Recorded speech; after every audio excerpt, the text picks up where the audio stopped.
this is what the QR code looks like that I mentioned. It's going to come up intermittently in the course of this session.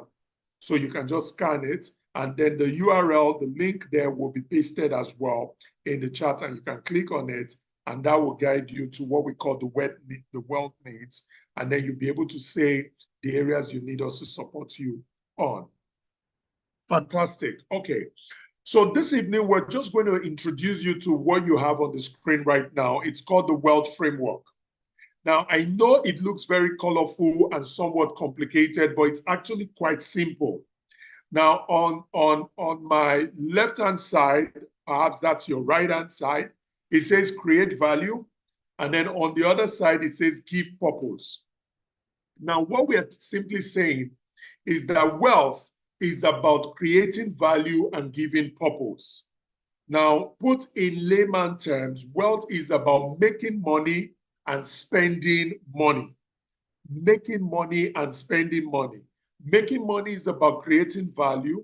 Spending money is about giving purpose to your life. Now, this is split in half.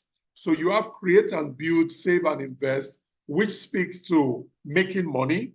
And then you have live and enjoy and share and legacy, which speak to spending money.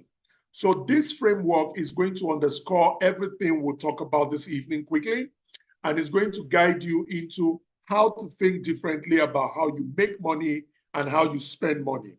And then there's a blue ribbon around everything, which will be the last thing we'll be talking about, which talks about how you protect your wealth. So it's not enough to just make money and spend money. You also need to be able to protect your wealth. Now, it's important to note that right smack in the middle of this framework is you and your family. And what this means is that wealth is about you and your family. Now, I'm going to quickly introduce us to what we call the wealth philosophy. And this is just an introduction that will take us into the wealth framework. Before we talk about the wealth framework, it's important that we look at these philosophies and understand what they mean for us and our wealth journey. I want to mention that the wealth framework I showed you earlier has been distilled by the Standard Bank, our parent company, over the last 160 years. As an institution, we've been around for that long. Stanbic IBTC in Nigeria has been around for over 30 years. And then Standard Bank, our parent company, has been around for over 160 years. And we've seen all sorts of financial markets, ups and downs. We've had several clients of different calibers. And based on all of these, we've distilled this framework. And we've said that all these years of experience can be compressed into this very simple framework. And if people are able to think along these lines, then they are able to succeed in their wealth journey. Now, the first philosophy and the first belief we want you to keep in mind when it comes to your wealth journey is you must start with the end in mind. I mean, even the Bible says that no one builds a house without counting the cost, okay? You can't start a journey without knowing your destination or where you want to get to. So this first philosophy speaks to goal setting. It's important to have a goal and be very clear about that goal and make sure that that goal is clear to your family and the people around you. The second philosophy is that wealth is about your life's purpose. It's important to note that you cannot divorce your wealth from your life's purpose. Your wealth helps you in achieving your life's purpose, and that's critical. The third point to note is that wealth is a lifelong journey. One of the things that we've experienced is that a lot of people lose their hard-earned money because they are trying to get quick gains. Wealth is a lifelong journey. You don't make, like my friend likes to say, you don't make wealth overnight. You make wealth overnight. So it's a lifelong journey. And I think it's important to remember that if you don't take anything out of this session this evening, I think that's a very, very important thing to take away. That wealth is a lifelong journey. The other thing to remember, the fourth point, is that risk is relative. Now, Gbenga mentioned that he hasn't been married for up to 15 years, while I have.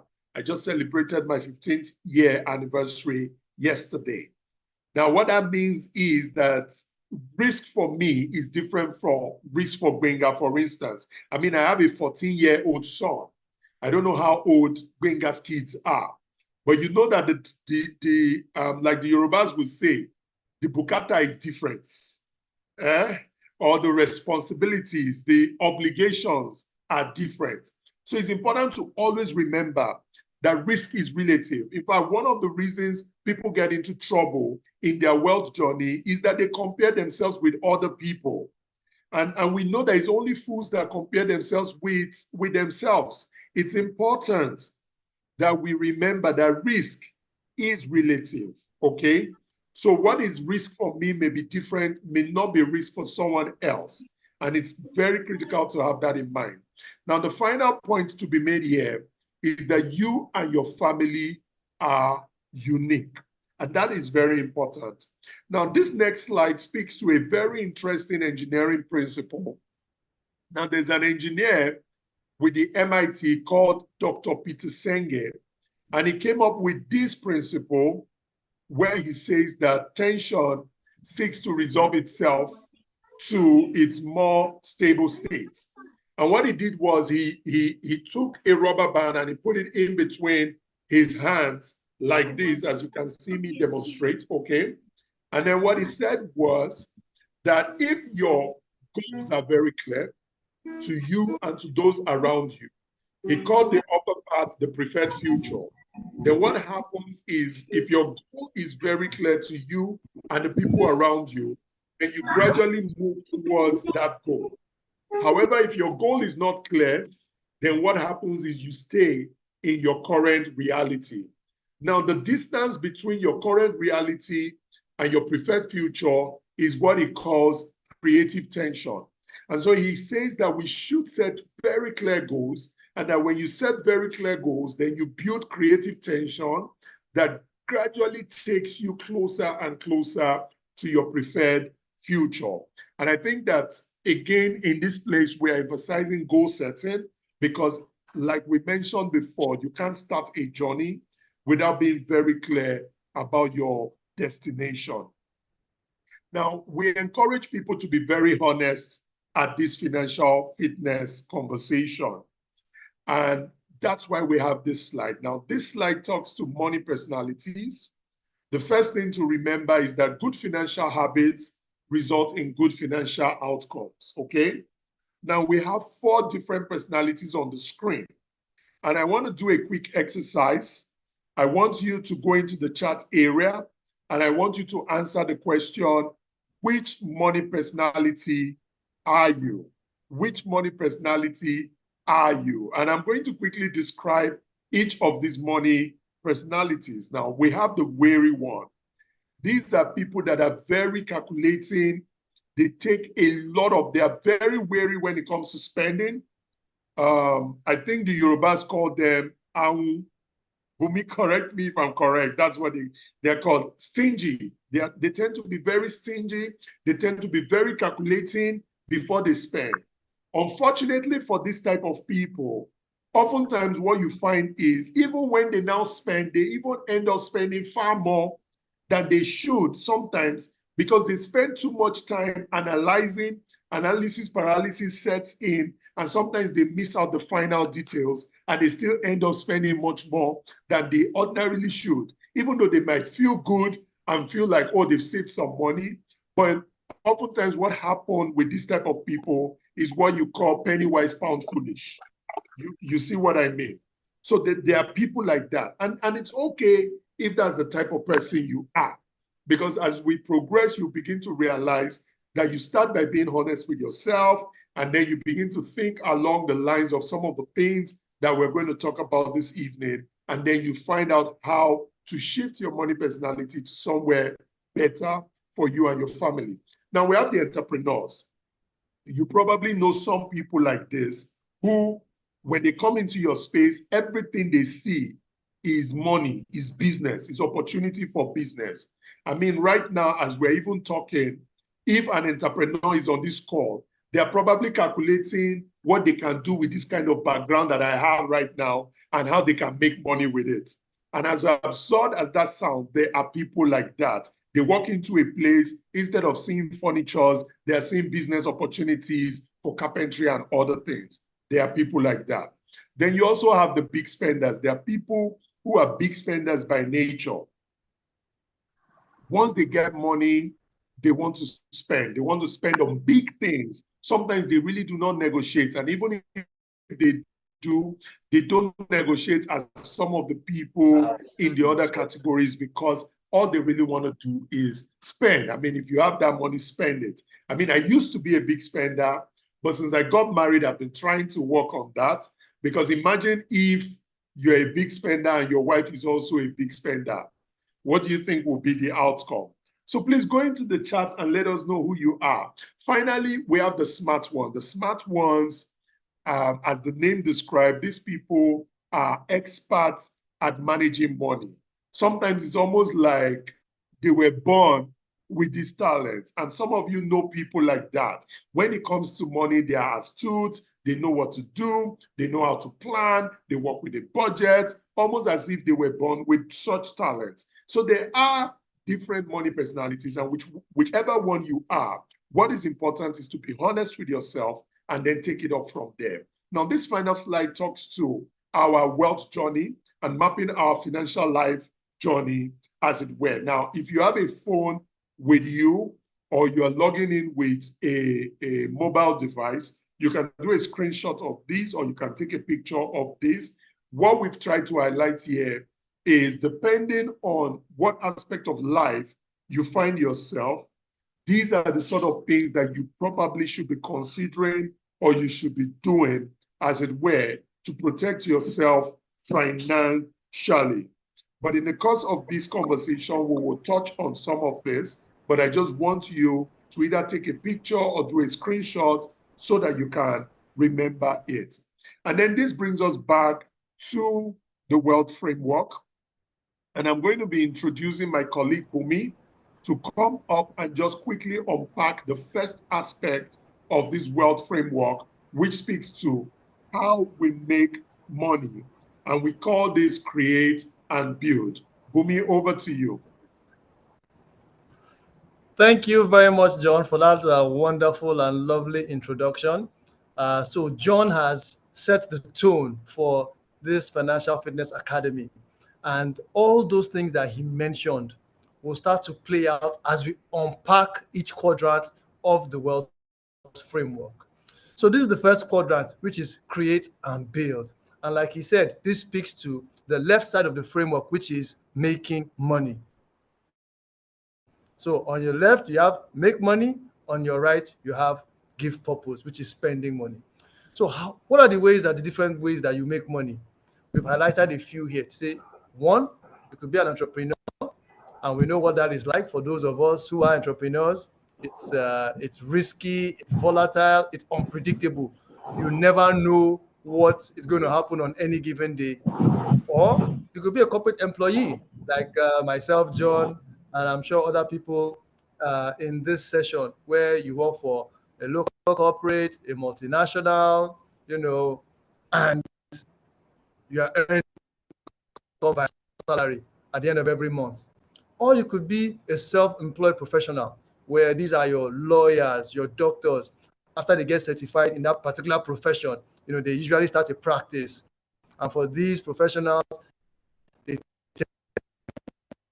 in their careers. And then you have also passive income. This is when, as they say, trust fund baby, when a benefactor passes on and then they transfer their wealth to the children of the next generation. So these are the different ways by which people typically make money. But why is it important for us to know these things? It's because you need to position yourself for success.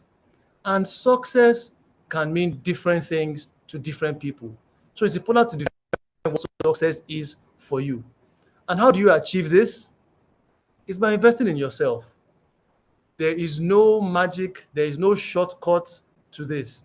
You just have to put in the work. Because at the end of the day, it's all about value. And you have to stay relevant. This is why you go for certifications, professional qualifications, and all that. It is so that you can have value in the marketplace. Now, this graph just shows, the journey of those four ways of making money that we talked about. So you have the entrepreneur where, as you can see, it's bumpy and wavy over time. But as you can see, the rate at which it grows, if you're doing very well, as they say, the wealthiest people in the world are entrepreneurs, and if you check it, you'll name them Elon Musk, what's his name? The Facebook guy, all these guys, they all started out their business ideas early. Then you have the corporate employee, slow but steady, rising to the ranks from graduate trainee all the way to hopefully become the CEO and the Oga at the top. Or a self-employed professional. Usually, when they start out very early and start to make a lot of money, but over time, it tends to slow down and they tend to work pretty much for the rest of their lives if they don't plan their wealth journey very well. But in all these ways, we have a formula that we believe will get you to where you are going to as far as success is concerned, which is number one, have a dream, have a goal, have a vision. 2, work hard. 3, be dedicated to the cause. 4, persevere and push through, especially in this environment where nothing comes easy. And if you combine all these ingredients together, then you have a very good chance of achieving success at the end of the day. So again, going back to this create and build, how you make money. So this is a point where we now start to reflect on this particular quadrant to say, okay, so what are different ways in which you can create wealth? We've mentioned a few. Now, this is a very important question. Think of ways that you can leverage your skill set to increase your value in the marketplace. Because really, it's about the value that you bring to the table. That is what will make you negotiate a 10 million naira salary from a 40 million naira salary. It's about the value that you bring to the table.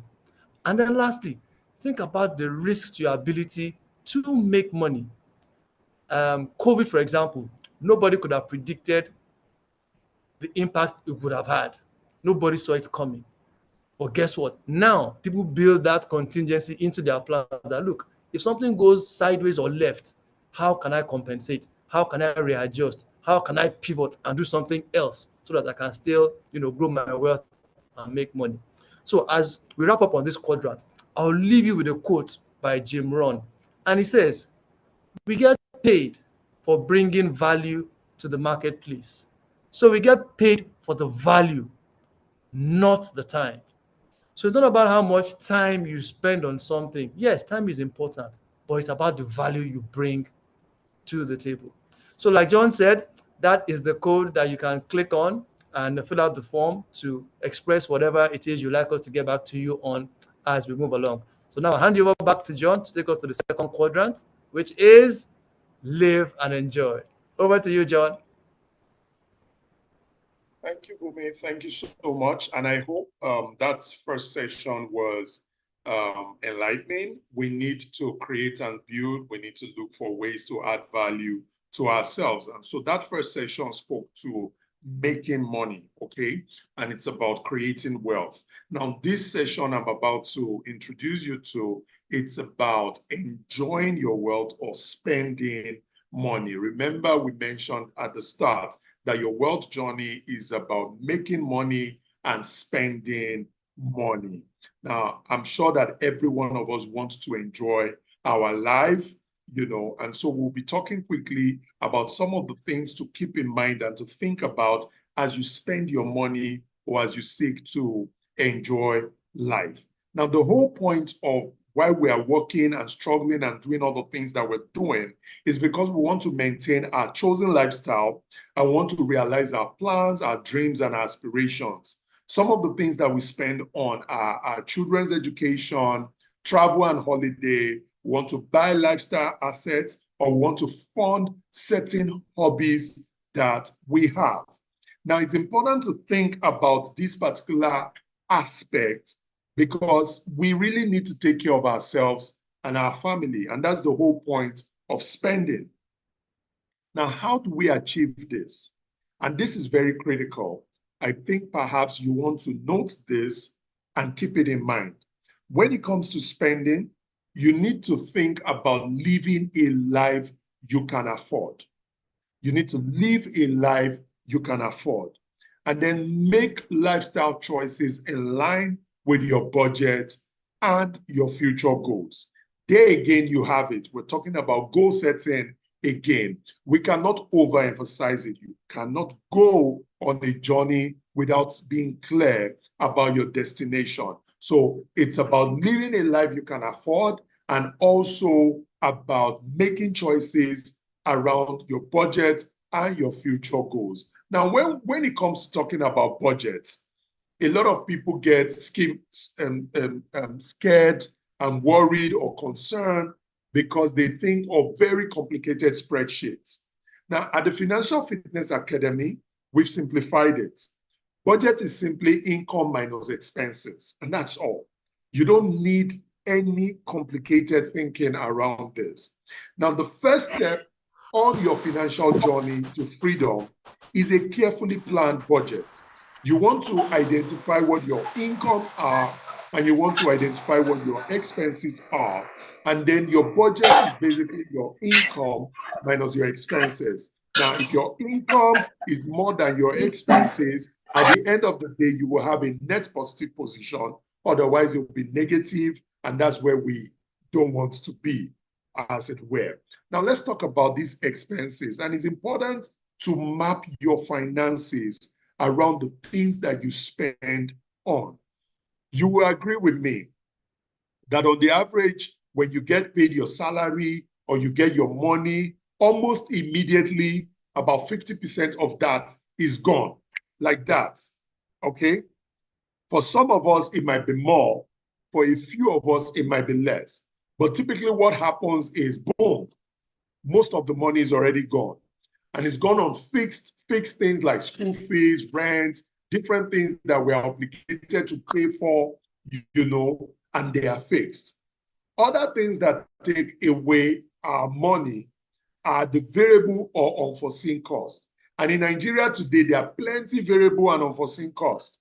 You go to the market today, something is 12,000 naira. You show up tomorrow and it's already 30,000 naira. It's like, boom, overnight, the cost has increased, and that's variable. I mean, look at fuel, look at power. These are some of those things that we used to be able to plan around, but now it's almost difficult. Depending on the station that you go to buy fuel, you might be paying more or less. So these things are some of those things that eat in to our income.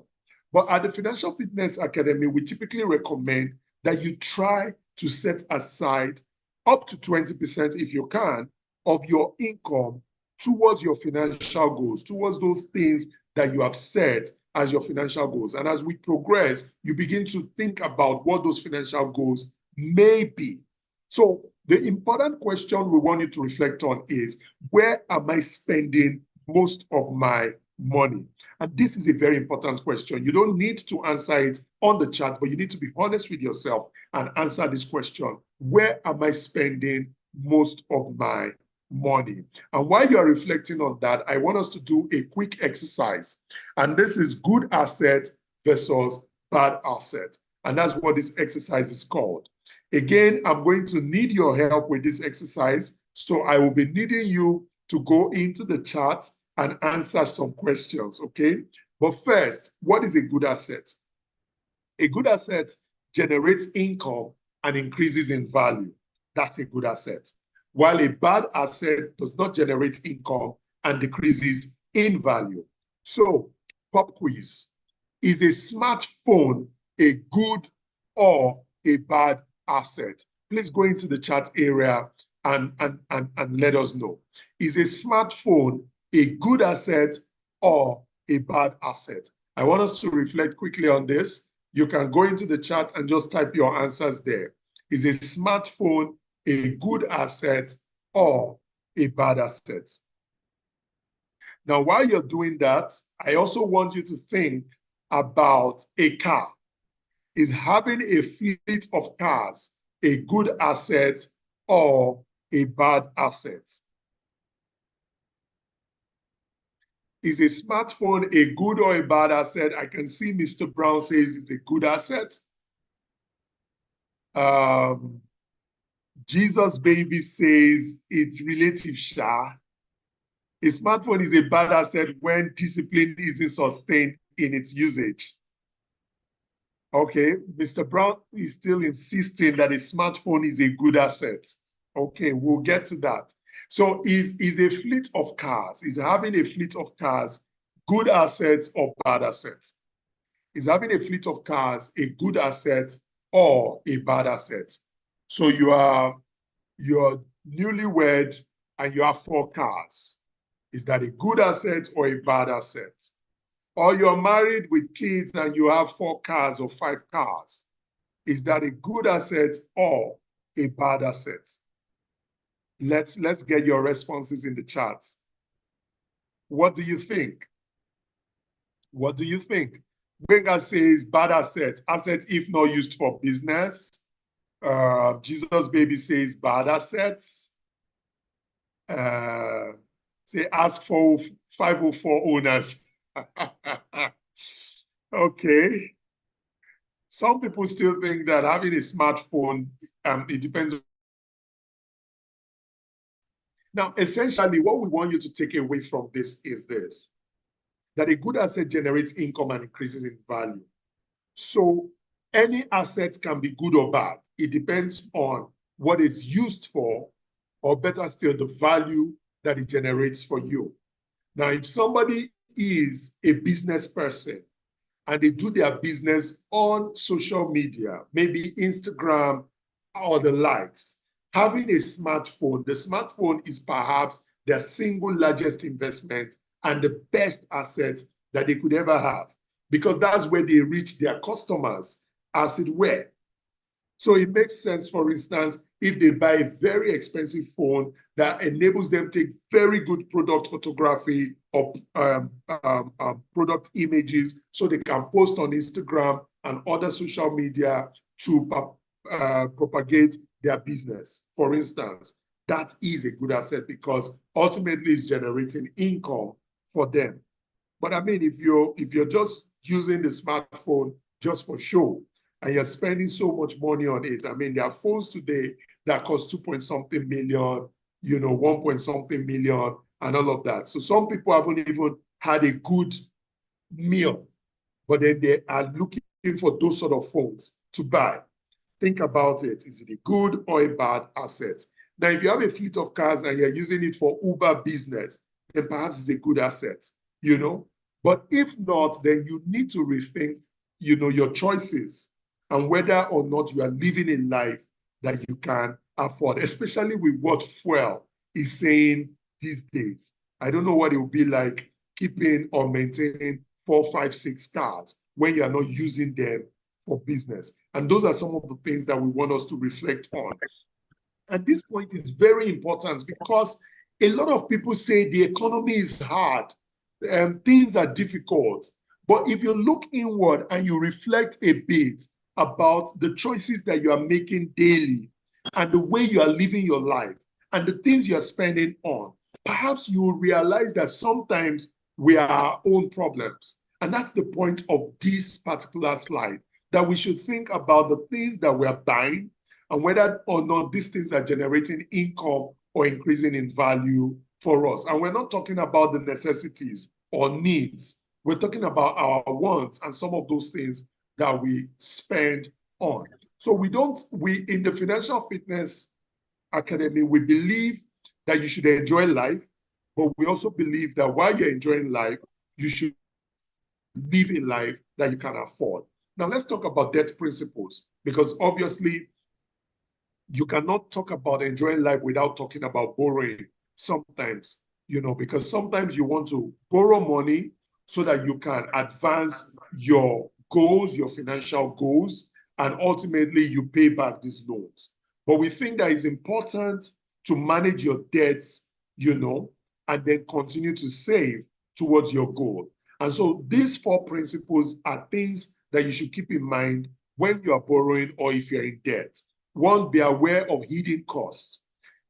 Some financial institutions will not tell you all the costs associated with that debt. And then by the time you get into it, then you get slapped here and there with all sorts of costs. So please be aware of hidden costs. Be aware of too much interest. Some debts have very exorbitant interest, especially for those people that patronize these loan sharks and all of these people that promise you instant debt or instant loan. Those rates are pretty high when you think about it. I mean, some of them go for as high as 4% per month, 5% per month. If you spread that over a year, you know what that is. So please be aware of too much interest. Also be aware of funding ones with debt. Some people want to travel for fun and they go and borrow loans. I mean, borrow money. They go and take loans. Some people take up to 5, 10 million just for a holiday. Come on, think about it. Is that a good choice? Is that a wise choice? These are some of the things. And I know that this might be far out or far-fetched, but look inwards and look into your life as well and think about some of those things that you're spending on. Are you really spending on necessities, or you're spending on your wants? And that's very critical. And finally, have full visibility of your debt. There are people that owe multiple, myriads of people, and they've even forgotten the people that they owe, as it were. It's important to keep this in mind. Now, here are some strategies to consider when you're managing your debt. You want to tackle the debts with a higher interest first. If you have credit cards, you want to pay off those credit card debts immediately. If you have a problem with debts, then you want to go for debt canceling, or better still, if you have debt all over the place, then you probably want to talk to a financial institution, maybe like Stanbic IBTC, to consolidate your debt. And then sell some assets for cash so you can pay down the debt. But more importantly, do not add more debt to the pile. Now, having said all of this, would like you to take a minute and reflect on this very important question. How are you living your life right now? Are you living a life you can afford in relation to your house, your car, your hobbies, or your families? I had a colleague who wanted to live in Lekki. Like they say, you want to chill with the big boys, And so she got an apartment in an estate in Lekki. And then it took her some months, and then she realized that she could no longer travel, and she could no longer do some of the fun things that she used to do, because all of her income were going mostly into her rents and just maintaining that particular house. And so after staying there for a year, just before her rent was due, she decided that, man, this wasn't the life. So she decided to relocate to an estate on the mainland. And so she ended up paying less rents, and ultimately she was able to save more money and then go back to living the kind of life that she wanted, which is that she could afford to travel at least once a year, for instance. And this is just an example. So reflect on this question. Are you living a life you can afford in relation to your house, your car, your hobbies, your family, or other aspects of your life? And while you're thinking about that, please think about this quote from Will Rogers. He says, too many people spend money they earn to buy things they don't want, to impress people they don't like. And while you think about that, I'm going to invite Bumi over to take us on the next segment, which talks to save and invest. Bumi, over to you. Thank you very much, John. And anytime I see that quote by Will Rogers, honestly, I think that man came to Nigeria. He observed us for some weeks and some months, and he came up with that quote, especially based on what he saw here, because it is so appropriate. We like to show ourselves and oppress, and that is something that we really should move away from. Do not try and impress somebody. They don't care. Live your life that John said that you can afford. Okay, so moving on now to saving and investing. This is something that I'm sure most of us are currently doing or have done at some point in our lives, whether consciously or unconsciously. But just to mention here that this is something that will help you achieve your goals, your dreams, your vision, faster. Because if you are spending all that you earn, then you will struggle on your wealth journey. There's no other way to put it. But if you are saving and investing as you go along, then that goal, that dream, that long-term vision that you have for yourself will most likely come to pass even quicker than you planned it. So it's about really having those long-term goals. You have your mid-term goals, you have your short-term goals. This is going back to first principles, like John said. You need to save and invest so that you can what? Achieve financial independence. Now, I love this quote by Warren Buffett that says, "Do not save what is left after spending, but spend what is left after saving." Warren Buffett, as we know, is one of the wealthiest men in the world, and most of his wealth was gotten by saving and investing. That's how he did it. And he's encouraging us that when you get your money, whether it's salary, whether it's a one windfall bonus, put away that portion that is helping you get to where you want to go to. Remember that map that John showed that said 20% should be saved towards your goals? At Stanbic, we call it pay yourself first. So if it's 20% that you can do, let that be the minimum. If it's 50% that you can do, please go for it. And there are lots of good reasons why you should save and invest. One, like we said, to achieve financial independence. Two, so that on a rainy day, you have the proverbial umbrella to protect you when things are getting rough and bumpy. And goodness knows that right now, in the environment that we are in, things are quite rough and bumpy. What else? If you're married, you have children, of course, so putting your children through school is something that you should ordinarily do as a responsible parent. And it's just to always think, when you get money, how can I save? How can I invest?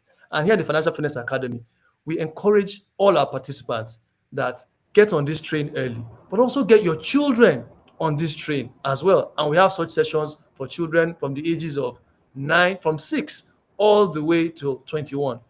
So now, these are questions for us to answer. And please indulge me by going to the chat room and put your own answers there as it applies to you. How much do you think it costs to get married in Nigeria today? What do you think is the average cost? Reception, booking the hall, food, drinks, entertainment, you pay for MC, whether there's Ashwebi, all those things. How much do you think it costs? So please, indulge us. Go to the chat room and type, typical wedding, how much do you think it costs? So just right there, wedding equals X amount. Now, how much do you think it costs to send a child from preschool or creche or kindergarten, whichever one you want to call it, all the way to university? Just think about it for a minute. How much do you think it will cost to send a child all the way from preschool, creche, kindergarten, all the way to university? How much? Let me quickly see. Do we have any responses?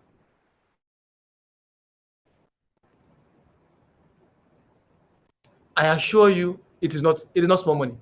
It's not money that you can just wake up one morning and just snap your fingers and Bob's your uncle. That money appears. The chances are you need to save and invest towards that goal, towards that dream, towards that vision. Someone says 5 million minimum for a wedding in this Lagos. Okay. But it's so amazing. I've been for a wedding before. I stepped into the reception hall. Honestly, I forgot I was in Nigeria. I thought I was in, Hollywood or something, because the way they lit up, decorated that reception hall, the food, the drinks, oh my goodness, I was blown away. I said, "Chai." And we say there's no money in this country. Anyway, it is well. But the message here really is that whatever your goal, your dream, your vision, your objectives are, you need money to achieve it. And money is not going to come overnight. Like John said, it's going to come overnight. And the way to get that money and to grow it is to continuously save and continuously invest. You need to plan towards it. If you don't, it's not going to happen, by magic. There's just no way. And then imagine when you retire, how much you want to have available to you when you retire to cover your medical expenses, travel if you still want to go on holiday and still live the lifestyle that you are used to. And that is our own area of speciality, where we ask you, what do you want for yourself when you retire? Start thinking about it now. Don't wait till when you are 50. Don't wait till when you are 55. Don't wait till when you are 60. No, start now. In fact, you should have started when you were probably 18, 19, 20. That's when you could have started. But as they say, the best time to plant the tree was 20 years ago. The next best time is today. So there's the quote by Albert Einstein that says, compound interest is the eighth wonder of the world. He who understands it earns it. He who doesn't pays it. And this compound interest works in both ways. You can either be enjoying compound interest. This is when you put money away, and compound interest is interest on interest. So you keep earning that interest and it keeps compounding. So the money keeps growing faster, like your pension account, for instance, where you are contributing, the principal, the interest, everything keeps compounding and it keeps multiplying and growing. But if you take on debt and you don't pay back on time, and then that debt starts to compound in interest, then that's when a lot of people get into trouble and they struggle to get out of debt. So please, this is to encourage us. Be the one enjoying compound interest and earning it. Don't be the one paying it and get buried under that weight of debt. So now, moving on.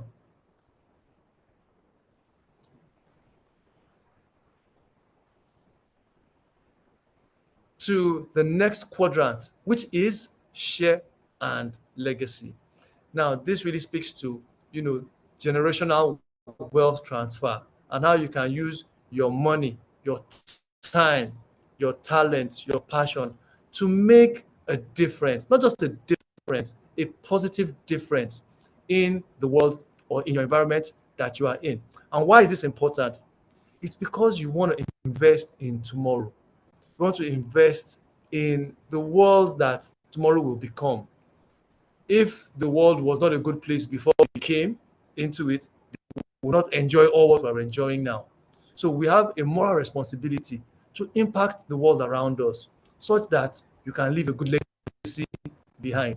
So in as much as you are making money, which is great, it's good, we're all for it, but you should also have a giving back part of that, whereby you've made some money, give some of it away to a good cause, whether it's philanthropic, whether it's towards your community, whether it's to a church, whether it's through your local association, whatever it may be. And there is no one size fits all. Everybody can get involved in one form, shape, or size, whether it's small, it's big, it's medium, it's on a global stage. The options and the possibilities are limitless, as in literally they are limitless.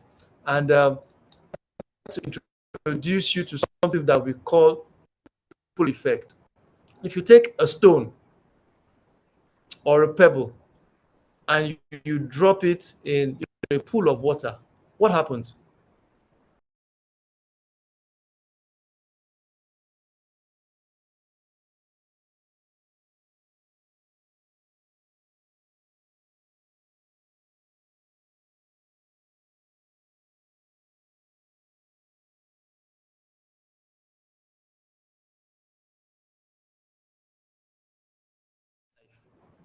That is the impact it has. It will touch not just that person, but that person's circle of influence. I mean, there's no better way to put it, that joy that you get, that it gives you when you give to somebody and they genuinely love that gift and the impact that gift is going to make in their lives. So that's what we're saying, and that's what we're advocating for, that let's all make an effort, to give back. in whatever shape or form that works for you. Like I mentioned, it's either giving to your local community, church, starting a family business, investing in your passions, whatever it is that you are passionate about, whether it's teaching, whether it's baking, cooking, consulting, whatever it is, you can give it up and do it for free where you don't get paid. Go to your local school, go there and teach maths, teach biology, teach, chemistry or English language. So many options available in terms of what you can, and cannot, what you can do. So as we close up on this particular quadrant, it's just time for us to reflect and think, what are the different ways in which you can use your time and your treasure to make a positive difference? And while you're thinking about that, I'll leave you with this quote by Albert Einstein. He says, "It is every man's obligation to put back into the world at least the equivalent of what he takes out of it." So we're saying that in as much as we come, we make money, we make wealth, we enjoy life, we also have a moral responsibility to give back and make this world a better place for everyone. Over to you, John. Thank you, Bumi. Thank you so much. And I hope that we found the last session or two sessions with Bumi very interesting. He talked about save and invest and why it's important for us to save. And also he talked about share and legacy, which speaks to also spending in terms of charity and also giving back, not just in terms of money, but also in terms of your passion and your time. So some of the things that we do in church, we may not necessarily be giving money in those regards, but we go, for different charity events and all of that. Those are all part of it, and those are different ways in which we can give back. Now, the final segment talks about plan. And after you've made money and after you've spent money, it's important that you understand how to protect your wealth.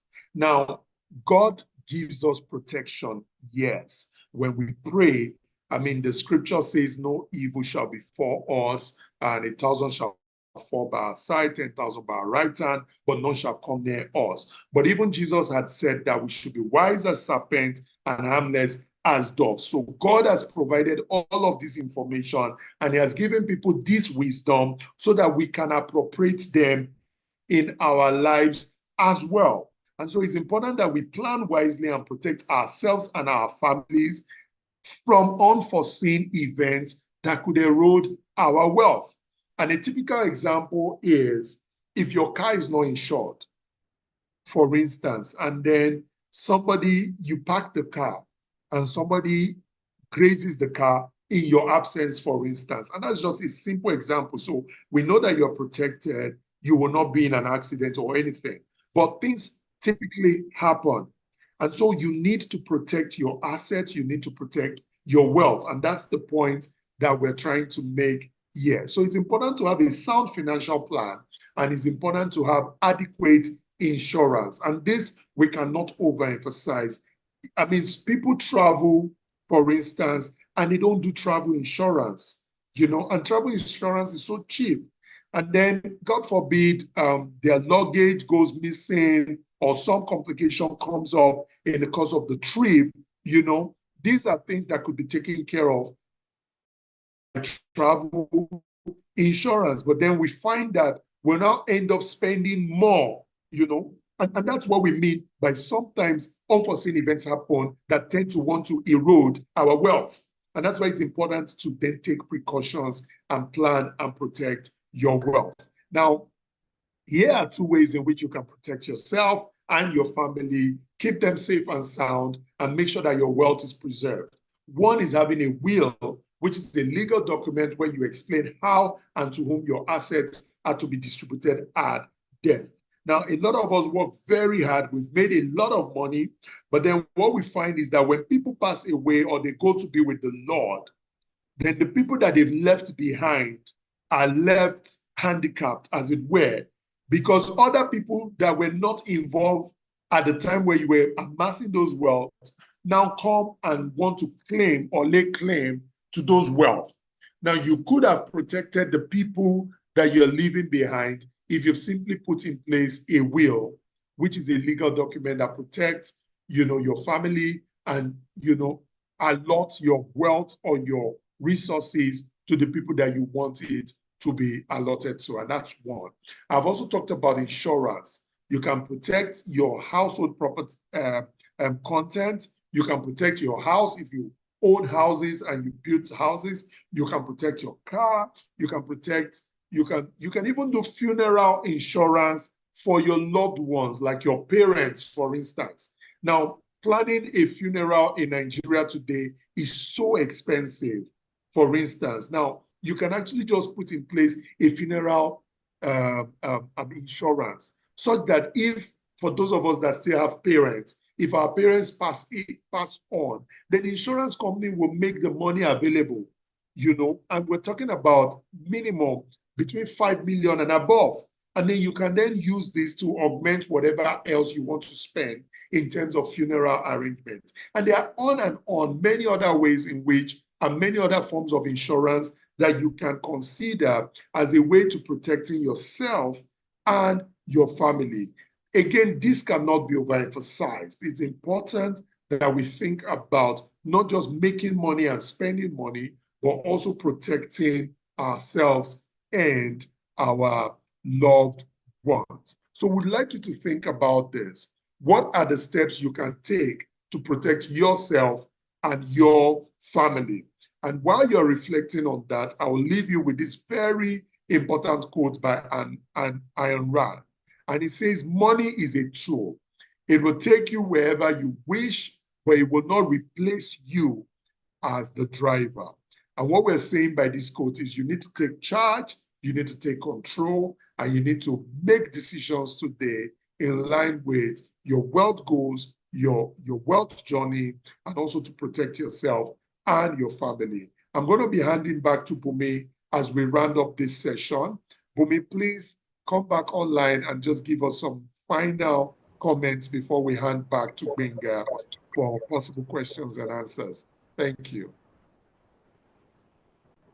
All right. Thank you so much, John, for putting us through that final quadrant, which is plan and protect. And as John was talking, I was just remembering, so many instances, especially in where we are, the pension space, whereby so many times you have the benefactor passing away and they didn't leave a will.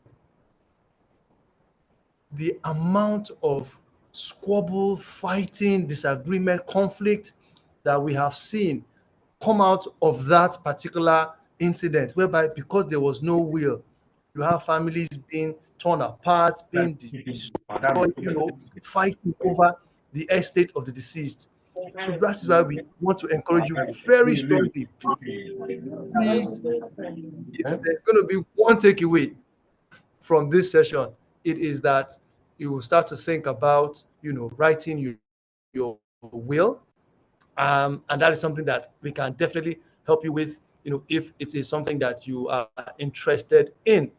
And that's to say that, just to share a statistic with you, less than 1% of the Nigerian working population has a will in place.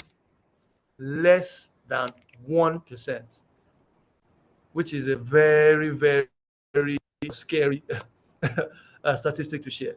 So to wrap up this session, just to say that a dream written down with a date becomes a goal. A goal broken down into steps becomes a plan. A plan backed by action makes your dreams come true. And that's a quote by Greg Reed. And just to sort of put it all together from the beginning through to the end is to say your wealth journey is a lifelong journey. It starts from when you're born and it only ends when you pass on and, we hopefully go to meet our maker. And everything in between, all the decisions you're going to make, all the actions you're going to take, everything builds towards whatever goal, dream, vision that you have. And as long as it's a vision on this side of eternity, you need wealth and resources to achieve it. So you need to create, you need to build your wealth, you need to live and still enjoy it, but live a life you can afford. You need to save and invest so that you can achieve that goal within the limited finite time that you have. You need to also think about giving some of it away by sharing and having a legacy so that you are remembered for good when that time comes. And that you plan and protect your wealth and your assets so that you can pass it on to the next generation without any sort of drama. So on that note, we have come to the end of the session. And I think if I check my time, we have done it within the 1 hour time limit. So I think we have done quite well. And now we'll take sort of any questions, comments that may be in the chat room. So I'll hand over back to Benga to share that session. Thank you.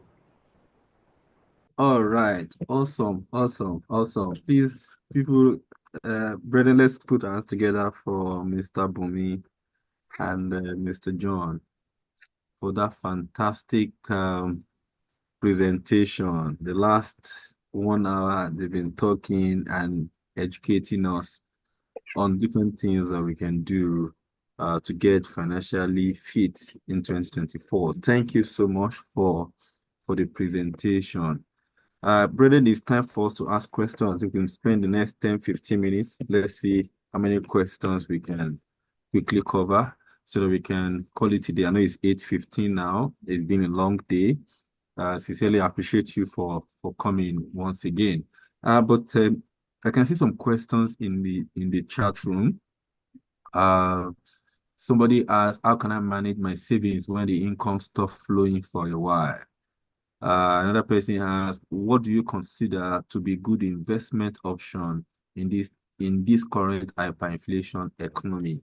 I don't know if you want to take any of these two together quickly. I don't know any one of you that want to take it. Sure. Okay. Yeah, okay. Sure. Thank you. Thank you very much. For some reason, my camera is not coming on, so I can't put on my camera. Okay, go on, John. Not a problem, Bumi. Let me take the first one. How can I manage my savings when the income stops flowing for a while? And I think that's a very, very important question. To be honest, a lot of us do not plan for when the income stops. And that's why, if you remember when Bumi talked about create and build, one of the questions out of the 3 questions to reflect on is, what are the risks to your ability to make wealth or to make money? And I mean, we do not pray for our sources of income to dry up or anything like that. But then if we're conversant, and this is a Christian gathering, if we're conversant with the Bible, we are familiar with the story of the 7 years of drought and 7 years of abundance. And for some reason, that seems to be the path in which life takes, where there will be moments of abundance and then there will be moments of scarcity, as it were. That seems to be how things tend to just go, And so it's important that we are mindful. And that's why, it's important that we then save, towards our financial goals, and also save towards instances where perhaps we might encounter situations where, maybe we are no longer earning income. Also, if you remember Create and Build, one of the things we did mention is you need to challenge yourself and constantly think of ways in which you can bring value into the marketplace, which is why one of the things that we encourage people to do in our financial fitness session is that you can't rely on a single source of income. You have to think about getting multiple streams of income. And in this age of technology, there are too many opportunities to learn. And you can even learn for free just by going on YouTube and watching different videos about different skills and things that you can adopt. We've had plenty of stories of people who worked for a single organization all their lives and didn't have anything else, doing. And then suddenly things just went dry, as it were. Now, finally, it's important to mention that the whole purpose of savings beyond achieving your financial goals is also to help you in the rainy days. So if you've saved enough and then perhaps life happens and then you are challenged in terms of income, those savings are things that you can fall back to. Currently, we have a product for people in the informal sector called the micro pension plan or the Future Me plan, which enables you make a plan towards your retirement or when you are no longer active. And the general idea around that product is that we want to eliminate old age dependency and poverty, as it were. So most people who work for themselves spend all their time pumping back those monies into their businesses, and they never really have time to save, for the future. And then when they are no longer active, they become dependent either on their children and the likes. And so the Future Me plan helps you plan towards your future. But more importantly, you can access 40% of that plan or whatever it is you've saved as a contingency in the event that something like what you are asking about now happens. So it's important to have that in mind. Again, we've said that we can get experts to reach out to you and talk to you even more about some of these questions. Now, the second question, I think, relates to hyperinflation. It says, what do you consider to be good investment options in this currently hyperinflated economy? And what most people will tell you to do at this point is, most people will tell you to go and invest in hard currencies or in dollars. But where we like to start is we say, what are your investment objectives? Okay. I mean, it's one thing to talk about hyperinflation, okay? But keep in mind that what you are looking at is a recent phenomenon, not even up to 3, 4, 5 years, as it were. So when you look at investment, you have to think about either the short term, the medium term, or the long term. What exactly is your investment objective? And that's very, very critical. So please do not fall into the trap that a lot of people fall into, where people come out and they're shouting, oh, inflation is 30% or 20% or so, and then they get all worked up and all of that. What you're looking at is current inflation, as it were. There's no guarantee that the inflation levels will remain at those hyper levels for the next couple of years. There are things that are being put in place to mitigate those. So you also have to then first, before you make any investment decision, ask yourself, what are my investment objectives? Okay? And depending on what your investment objectives are, there are multiple options out there.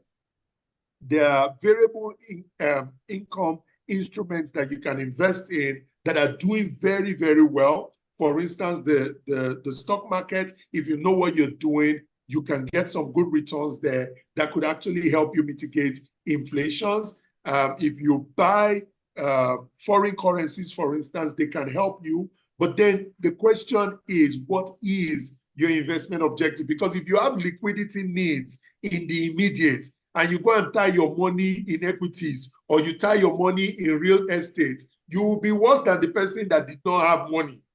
Because now you have money, but you cannot access it and you have a need for that money today. I don't know if you get what I'm saying. The final thing I will say on this is it's better to speak to an investment expert, which is why we put up the QR code earlier. If you have a sizable amount of money you're looking to invest and you want some guidance around how to invest that money, then you can reach out to us and we'll link you up with the right people who will guide you on the different instruments that are available for you to access, whether they are foreign denominated instruments or whether they are alternative investments that you need to put your money into. But again, at the end of the day, it all boils down to what your investment objectives are. And please never lose sight of that. You have to be very clear. What do I want to achieve with this investment? And while you're thinking about that, you also have to think about what are your immediate needs, what are your medium-term needs, and what are your future goals, as it were. I hope that has addressed your question. Bumi posted the link in the chat. We'll repost it. You can click on it, complete the form with your information, and indicate the areas in which you want experts to talk to you about, and we'll do that. Over to you, Benga. I can see more questions in the chat. Thank you. You talked about stock exchange, investment in stock. I just quickly did a bit search. Stock performed 46% last year. In 2023, stock performance was on average 46%. That means it performed beyond the inflation rate. So we hope that it continues this year, but you never can tell. But if it's something that you want, I think there are other options there. But you must get somebody that knows about it to advise you. Yeah, okay. You're right. Yeah. Then you're very right, because people can hear now that stock did 46% last year and decide to go and put all their money in stock. And that's why you need an expert. You see what I mean? Yeah. All right. Thank you. Well, please let's click on the link so that if we need further engagement, we have. I'm not sure we can take a lot of questions. We'll take some questions quickly, but because of time, we also need to wrap up. So further engagement can happen. So let's click on the link and fill out the information. Okay. There are other two questions. Let's take the next two questions. Brother Joshua, I can see your hand. I'll come to you now quickly. I say, please, can you take insurance, that is funeral insurance, for an 85-year-old person? That's question one. Which do you consider the best health insurance with international coverage, and what are the subscription times? Insurance for funeral insurance for 85 years old person, is that possible? And what do you consider the best health insurance with international coverage? What are the subscription times? Thank you, Benga. I mean, the first thing I want to say is I do not think that you can take an insurance for an 80-something-year-old person. But having said that, I'm not an expert on that. We can, again, if you click on the link and you complete it, and this is an area in which you're interested, we can link you up with our experts in our insurance division, in our insurance business, and they can actually reach out to you and talk to you about this. And the same thing goes for the second question, the person asking about international health. Now, it's important when you want to do insurance to talk to a broker. And these are experts. Now, Stanbic IBTC, as a holding company, has a life insurance business, and we also have a brokerage business. And our insurance brokers have earned the reputation as being one of those people that pay claims promptly. And so if you are interested in international health insurance, for instance, we can link you up with these experts in our brokerage business, and they can find out all the things that you are interested in. If you even have specific insurance companies that you would like to engage with, we can link you up with them, and they can help you get all the experts' information and opinion on it and guide you properly. And because we're part of an international organization, I'm sure that we can explore all the possibilities in that regard to guide you appropriately. And same thing goes for the person that asked about the 80-year-old. Right now, I don't think it's possible, but when you talk to an expert, perhaps they can create something bespoke for you. But again, I think that it would impact the premium that you have to pay and the like. So please click on the link. Let's have your information, and we'll get an expert to reach out to you. Thank you. Awesome. Thank you. I can see that this question has been responded to, but just to voice over it, for people, maybe you're talking about tech, we can learn multiple skills. And for tech bros now, I think they earn in dollars. So is it, can one pension be in USD?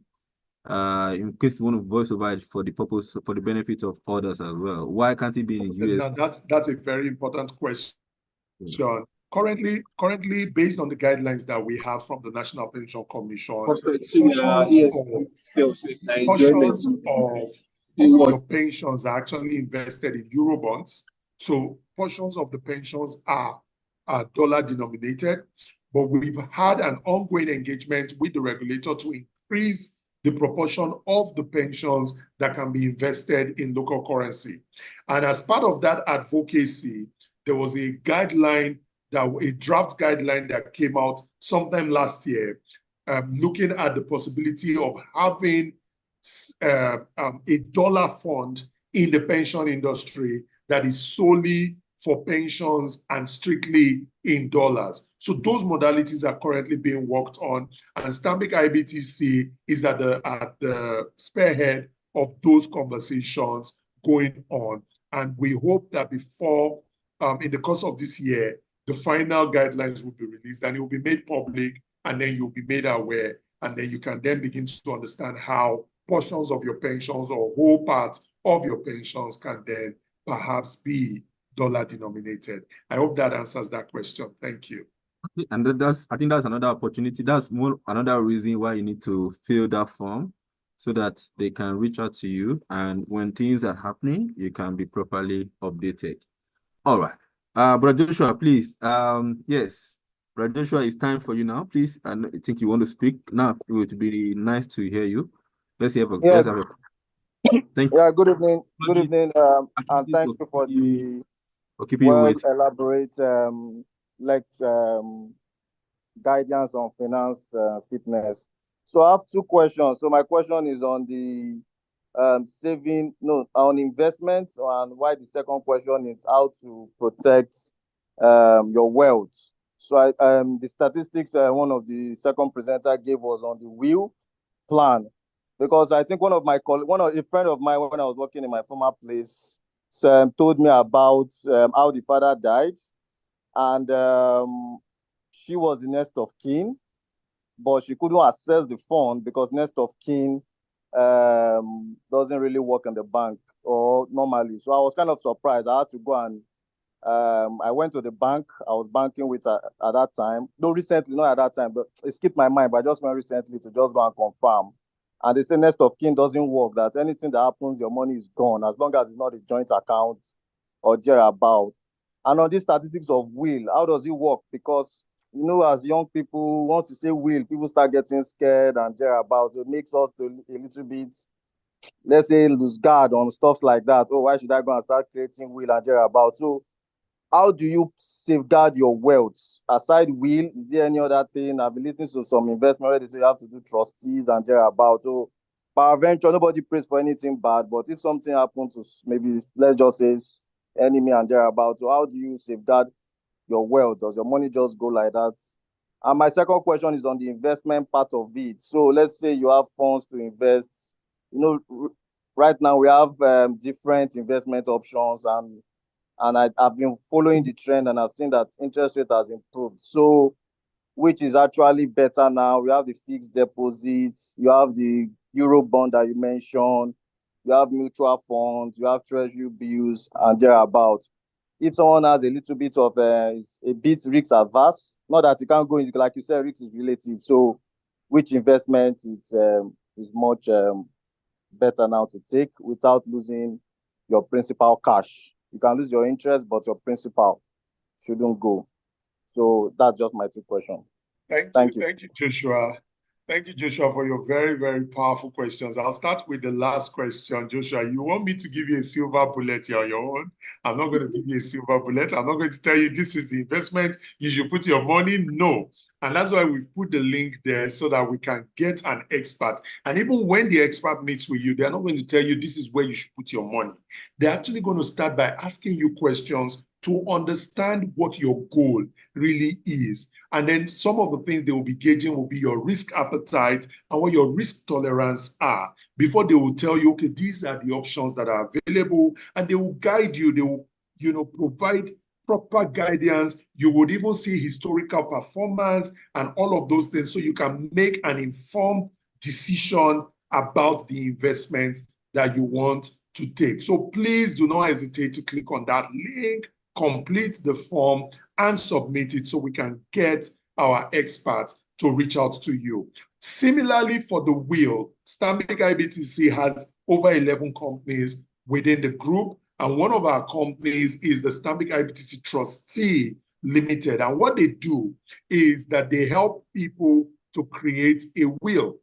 and it's quite affordable. And that will, the simple will, for instance, will cover your pension account and all your bank accounts.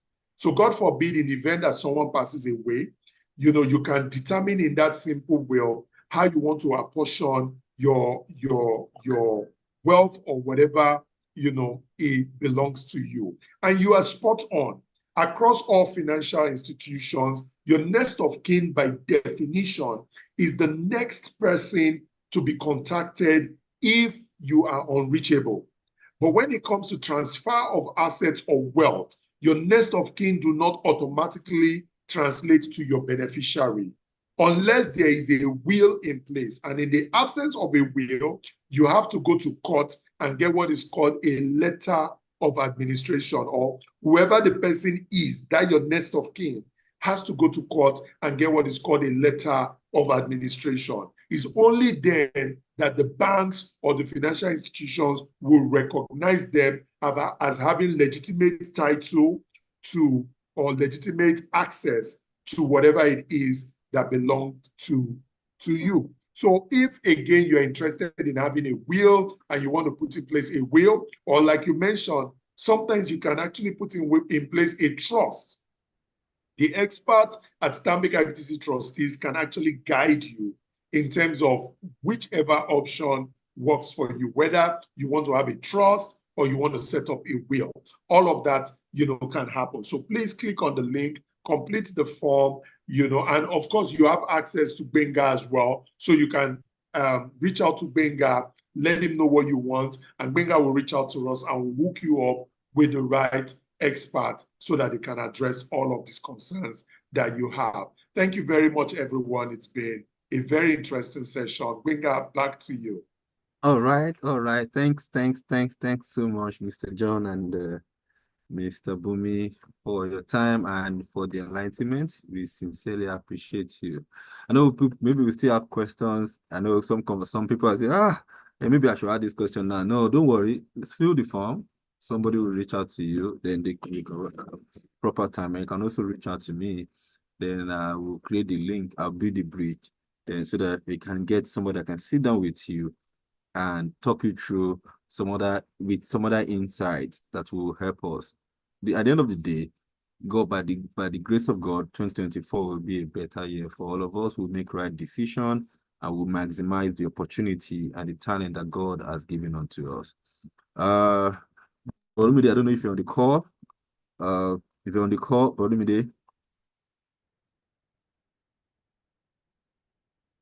Okay. All right. So, okay, he's going to join us. Okay, it's not here now. Sorry. Okay. Are you there, Olumide? All right. So it's fine. Not a problem. So sincerely, I want to thank on behalf of Pastor and the pastorate, Mr. Bumi, I want to sincerely appreciate you and Mr. John for taking our time.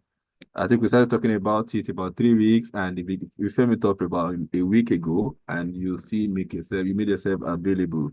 And we sincerely appreciate you for taking our time to share from your wealth of knowledge to bless us this night. I pray that God Almighty will be with you, keep everything that concerns you, and protect you on every side in the name of Jesus. And for everybody that has come to join, I want to believe this session you have learned 1 or 2 things, and pray by the grace of God, God will make 2024 to be a better year for us, and He will guide us. This year is our year of turning point encounter. I pray that in the name of Jesus, we will have turning point encounter in the name of Jesus, financially, spiritually, and on every side. So one of the last assignment that I have is to announce to you that yes, we have learned from here. We've done the physical one by learning. On Saturday, we'll be meeting by 9 a.m. at Sweet Sensation in Bagada. When men pray, things happen. So we'll be praying. So please, let's make it a date as we have come out today. Please, let's make it a date with God at Sweet Sensation by 9 a.m. so that we can do the second part, which is the second part for this month. We have a lot of programs that have been scheduled. Another session will be coming up next month by the grace of God. Let's be on lookout. But please, let's make it a date. that on Saturday, 9 a.m. at Sweet Sensation, Dia Street, Bagada, when men pray. I pray God bless you as you join us. Thank you, everybody. Thank you so much. And let's share grace in fellowship. Let's share grace in fellowship. And the grace of the Lord Jesus Christ, the love of God, the sweet fellowship of the Spirit, be with us now and forevermore. Amen. Thank you so much. God bless you.